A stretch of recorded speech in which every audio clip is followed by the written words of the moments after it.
নমস্কার সবাইকে, আশা করি সবাই ভীষণ ভালো আছো। হলুদের গুঁড়োতে স্বাগত জানিয়ে শুরু করছি আমার আজকের রেসিপি। যারা সাবু খেতে একদম পছন্দ করো না, নিরামিষ দিনে হোক বা পুজো, একাদশী বা উপোসের দিনে একবার সাবু এইভাবে বানিয়ে খেয়ে দেখতে পারো। অসম্ভব সুস্বাদু হয় খেতে। একদম ঘরে থাকা উপকরণ দিয়েই তো তৈরি হয়ে যায় এই সাবুর পায়েস। তাহলে আজকের রেসিপি হলো কাস্টার্ড সাবুর পায়েস। এই রেসিপির জন্য আমি 1 কাপ বড় দানার সাবু নিয়েছি। ছোট দানার সাবুতেও হবে, কিন্তু বড় দানার সাবু হলে এই পায়েস বেশি ভালো হয়।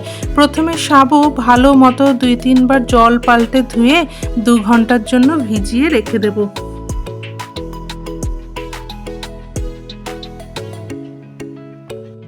2 ঘন্টা পর সাবুর দানাগুলো ফুলে কতটা বড় হয়ে গেছে দেখো। এবার পায়েস বানানোর আগে আর একটা স্টেপ আছে, সেটা হলো 1/2 কাপ দুধের মধ্যে 2 চামচ গুঁড়ো দুধ আর 1 চামচ কাস্টার্ড পাউডার গুলে রেখে আমরা পায়েস বানাতে যাব।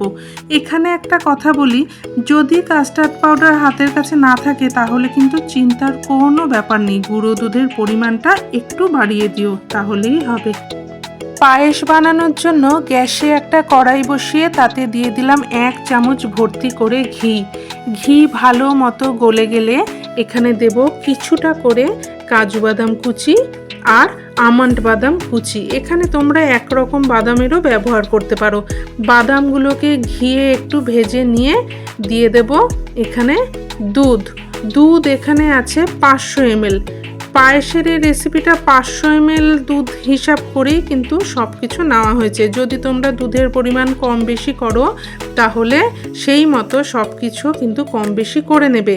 তারপরে দেব দুধ ভালো মতো ফুটে গেলে 3টে এলাচ গুঁড়ো করে রেখেছিলাম, সেই এলাচের গুঁড়ো দিয়ে ভালো মতো দুধটাকে আমরা জাল দিয়ে নেব।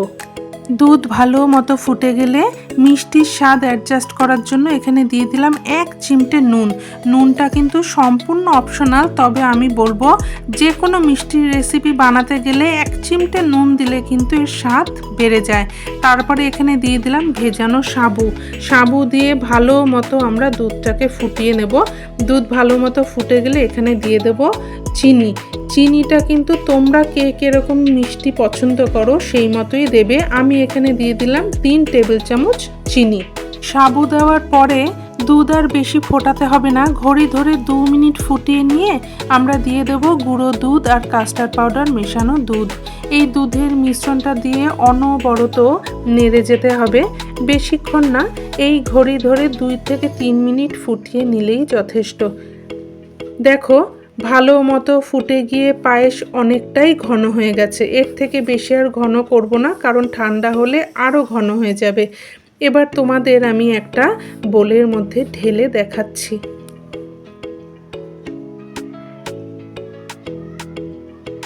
দেখো এতটা সুস্বাদু হয়, তোমরা নিজেরা বানিয়ে খেলেই বুঝতে পারবে।